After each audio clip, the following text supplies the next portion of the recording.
quick prelude to this video. I am by no means a professional Bojagi artist. When I discovered this unique Korean cultural art form, I wanted to share my love of this to anyone who is interested.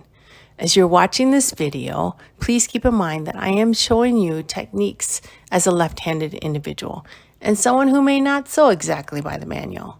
I'm teaching the basics and the concepts as my Korean master teacher taught me a little over a year ago. I want to pass on to you the same words of wisdom that she passed on to me. The main concept of Bojagi stitching is creating a uniform stitch that starts from one end to the other and the seam is closed. However you do that, that's your way. You want to get from point A to point B with uniform stitching. There is absolutely not a right or wrong way of doing Bojagi. Creativity is how you see it, and whatever or however you want to perfect that creativity, own it. Hey everyone, we are so excited to be able to teach the traditional Korean art of Bojagi at the 2023 KAAN Conference. We wanted to provide you a how-to video on some techniques so that you will be prepared for this session and have time to practice before attending the class. Some of you may already know these techniques, but others may not. If you finish watching the entire video though, you will get to see how to complete a Bojagi project that will be available for purchase at the conference. 5 things that I'm going to show you are going to be how to thread a needle using 2 different needle threaders, how to make a knot, how to make a 1/4 inch seam, the whip stitch technique, and how to knot off a line of stitching. As I said previously, I will be showing you how to complete the Bojagi project called the Bojagi Ornament, which you can purchase at the session or at the store for $10. And all the proceeds will go towards nonprofit organizations. So I hope from watching the video that you will be excited to learn Bojagi, and we will see you on June 30th in Chicago.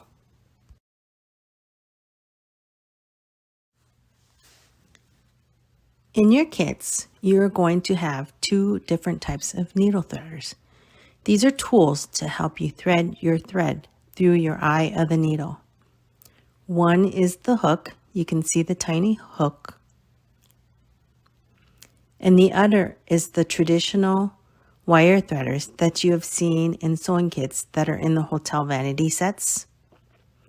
Some prefer one over the other. If you prefer something different, and your partner at your table has something different, you can go ahead and swap.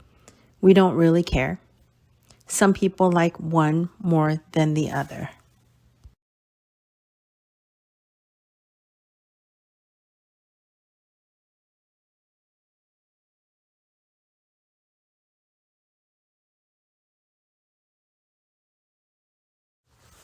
I'm going to show you how to thread the needle using the hook. So there is an up and a down. So you want to thread the needle with the hook up. So you put that in like that. I am left-handed, so I'm going to show you everything backwards. If you're right-handed, I'm going to hold the needle like this. And with your other hand, you kind of make a loop with your thread. And then you kind of place that loop over the hook.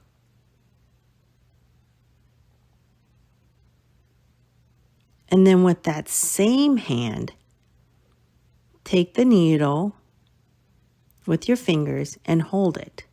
And then with your threader that you're holding, pull it through. And there you go. That's using the hook threader.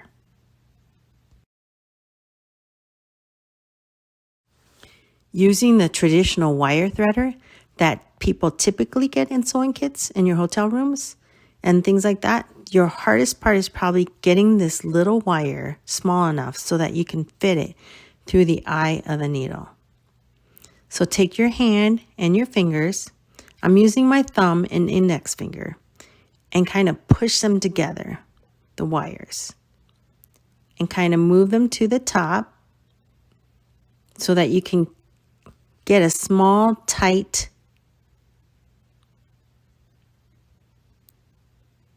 wire that'll fit through the eye of the needle.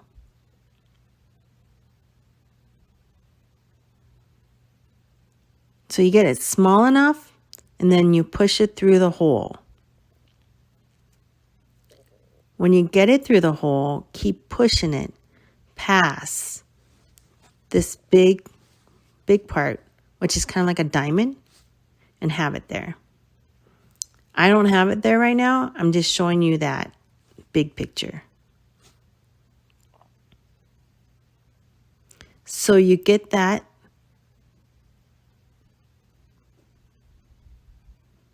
through the needle, like I do with the one with the hook. You hold it with my left hand, and then you basically take your thread and you're threading the threader through that big eye.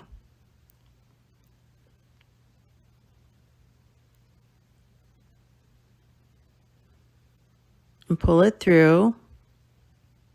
Now you got that threaded. And then you do the same thing. Hold your needle with your right hand and pull the threader. And there you go. That's using the traditional threader. Now, how to make a hem. This is a 1/4 inch hem. There is a couple of ways you can do that. You can take a ruler and just measure and then fold it. With this mosi material, it's easy where you can actually use your fingers. I use my finger to mark it and then eyeball it.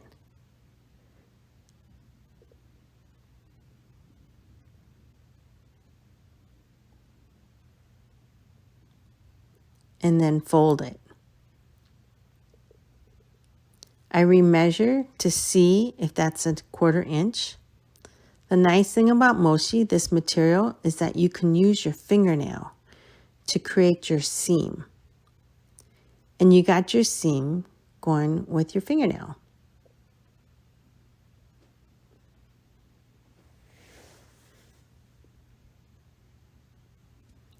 You can also use a tool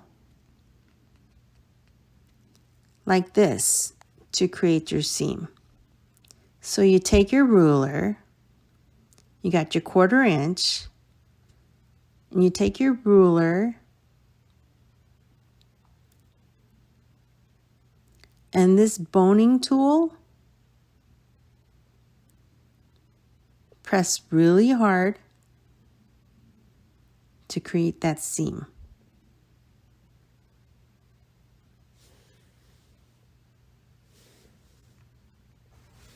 In your kit, you're going to get a needle and probably 2 yards of thread to finish your project. When you get your needle threaded, you need to cut your thread so that it's workable for you. And it's a single thread that you're going to be using.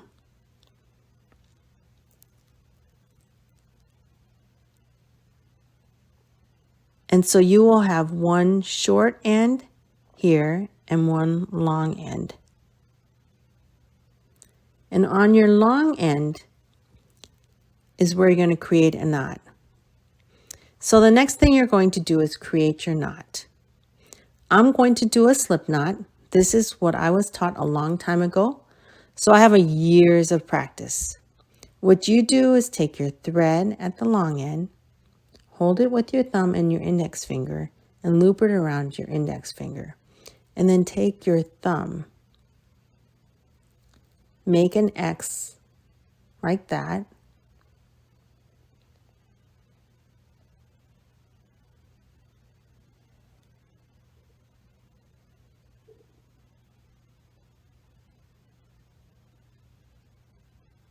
And then take your thumb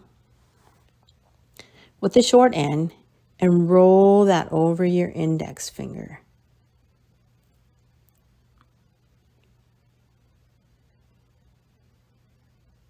And then you work it so that you can pull the thread and then you have a knot.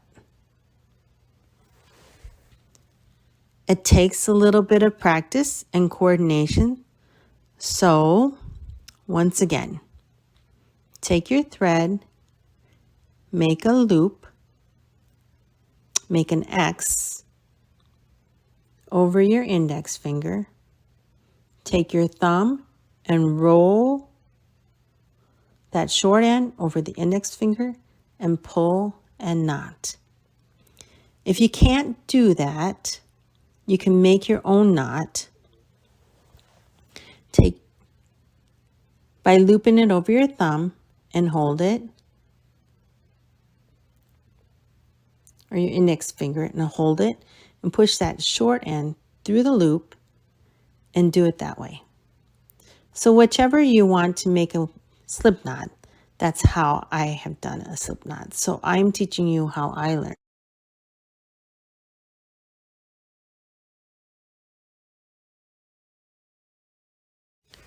Bojagi, which is different than quilting, you have your stitch on the outside. You put your seams together and then you stitch on the outside. These are whip stitches, single stitches, kind of the same distance from the front and the back side. That's your goal.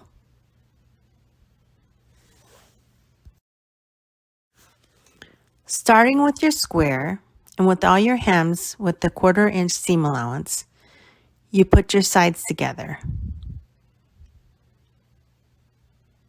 You can use a pin. Each of your kits are going to have a couple of pins, and just pin that edge so that you aren't going to have to hold it to keep the sides together.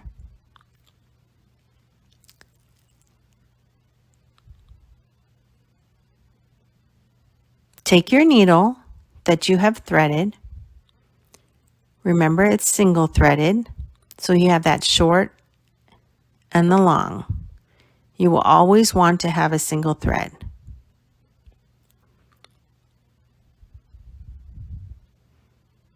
Take your needle and put it through like that. And why I start from the inside out is to hide that knot in my project. And when you put your seams together, your knot is hidden.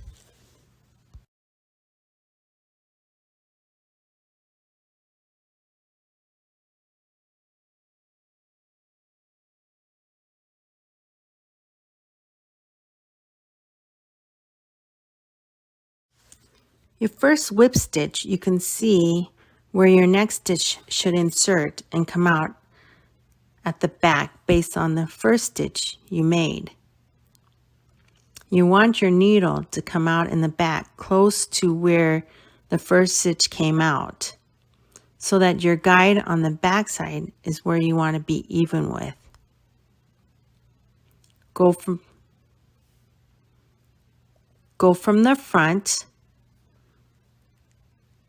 and then turn it around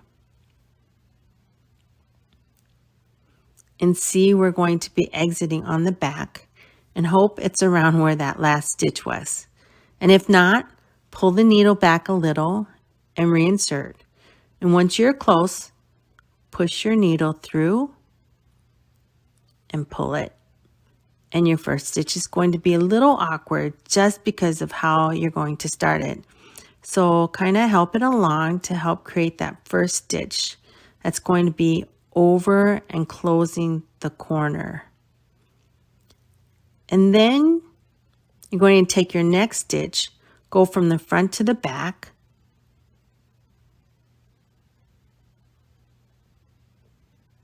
front to back, always from the front to back.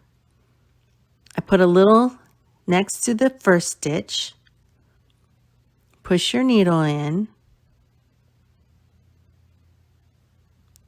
look in the back to see if you're close to that other stitch, distance-wise and lengthwise, and then pull it through. And now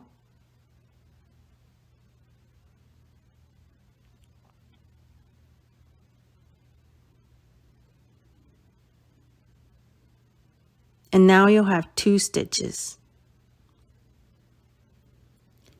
And then just repeat that till you go all the way across. You want to try and stay uniformed on your stitches. And that's how you do your whip stitch.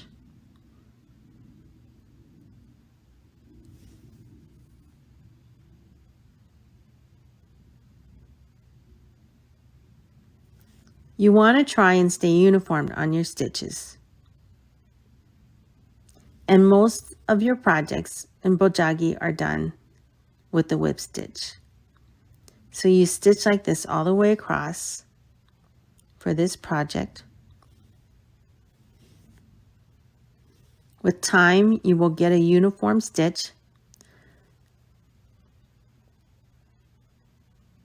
Sometimes I don't get uniform stitches and I get a little rushed, but it's one of those unique things that it's your project, and if you like it, go with it, and if you don't, rip it out and start over again. I'm going to show you how to finish your stitch. I'm going to do a couple of whip stitches and leave about a 1/4 inch or a little less than that at the end.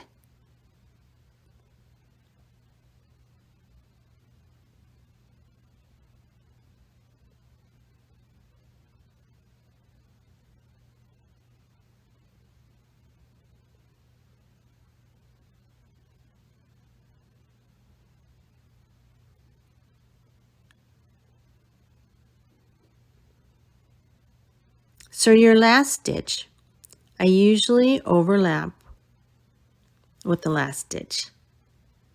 Put your needle through a little ways like that. Take your thread that's in the back and wrap it around your needle 1, 2, 3, 4 times, something like that. And then pull your needle through, and then you got a knot. I do that one more time. Take that long loop, 1, 2, 3, 4, hold that, then pull your needle through, and you got a knot. And then you take your scissors and then snip kind of close to that knot, but don't cut the knot. Or you can leave a tail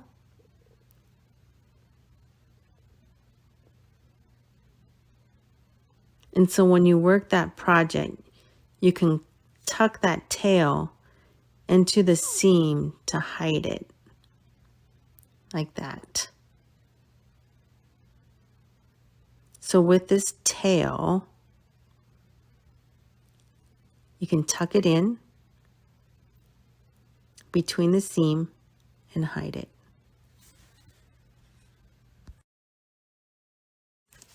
And that's how you finish a row. For the ornament that I'm making, first you stitch the ends of this rectangle.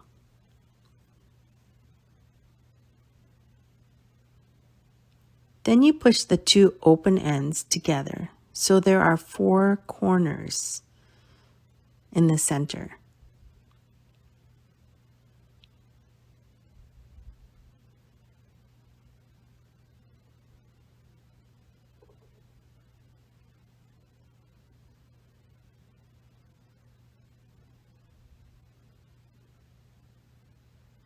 Then you pin it, the corners,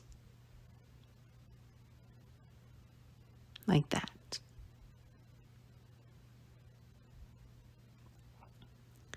Then you stitch this like that from the corner to the middle, or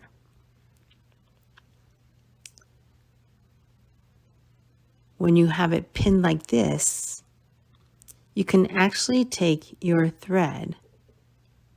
It's going to be a longer thread. Go ahead and stitch through the center and then stitch from the other open corner and knot off. Or if you want all of your knots to the center, you can stitch from this corner, hide your knot, come here, cut it, and then with a new thread, hide your knot and stitch it from this corner to the center and knot it here. And all your ends will meet here, because when we finish up here, we will cover the knots with the little ornament topper. You will whip stitch the third side and whip stitch the fourth side.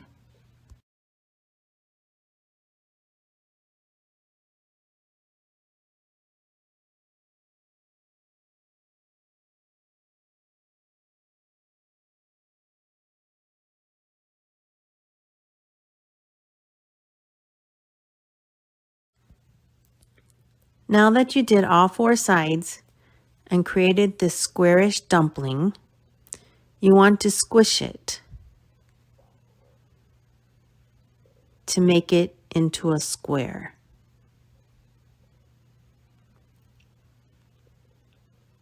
And we'll have these little ornaments, these little beads that you're going to attach to finish embellishing the ornament. Take your needle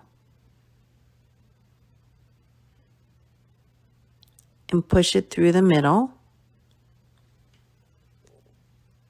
And then grab the material, and hopefully you're kind of in the middle.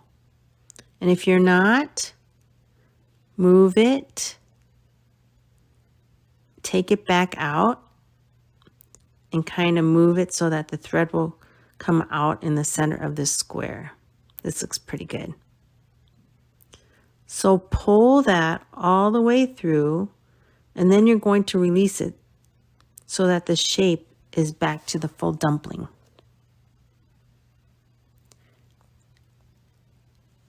And then take whatever beads you want. I'm going to take a silver and this kind of brassy one. Thread your needle through the beads. So you will have two of them that are going to be hanging from the bottom. Insert your needle through the middle again.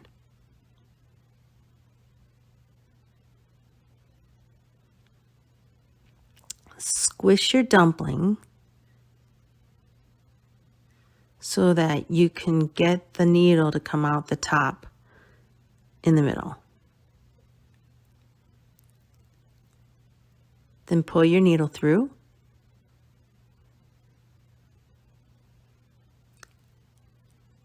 You don't have to pull it tight.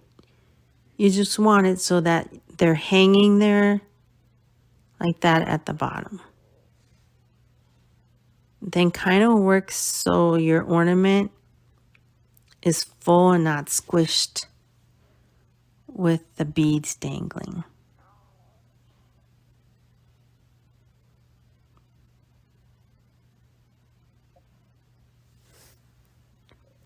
With the other two beads, thread them through and have them sit on the top.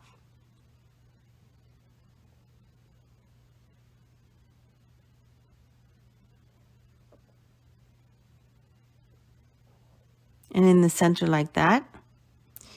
And then catch a little of the top with your needle.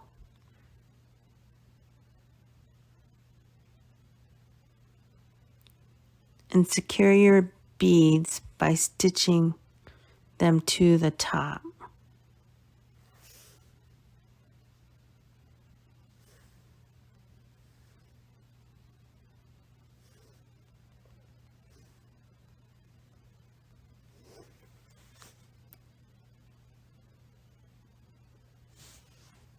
And I would do another stitch to keep them there.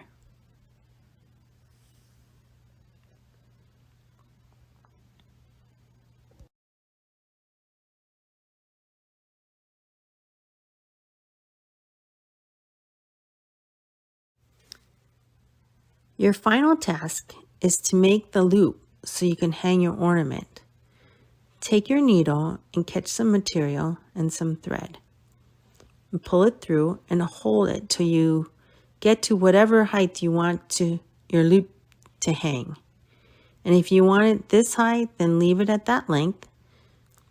And then just kind of hold it so that it doesn't get any smaller. Make a stitch and pull that through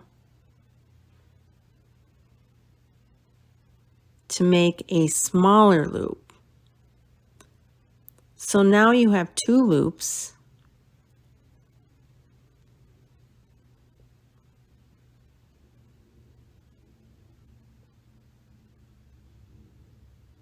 Take that big loop with your fingers and thread it through the little loop.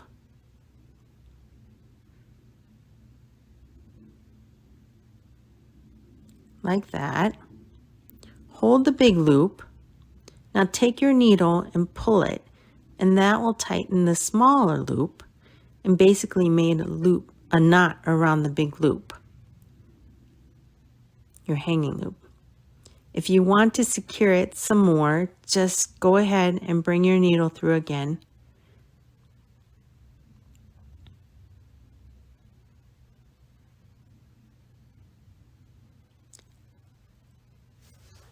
And then do that knotting trick that I showed you earlier.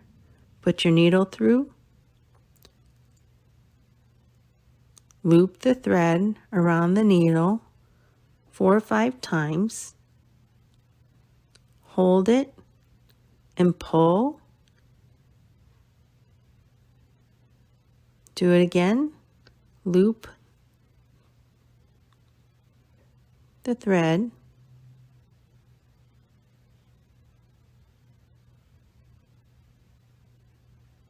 four or 5 times, pull it through,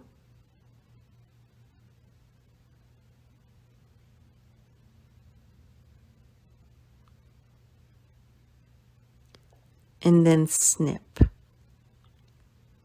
And there you go. You have an ornament, a Bojagi ornament, that you can hang on your Christmas tree.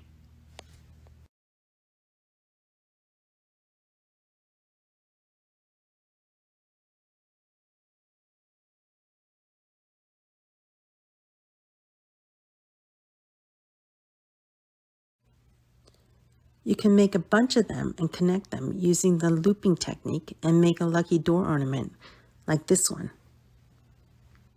I hope you enjoyed this video and hope that this will get you excited to grab a kit and Bojagi.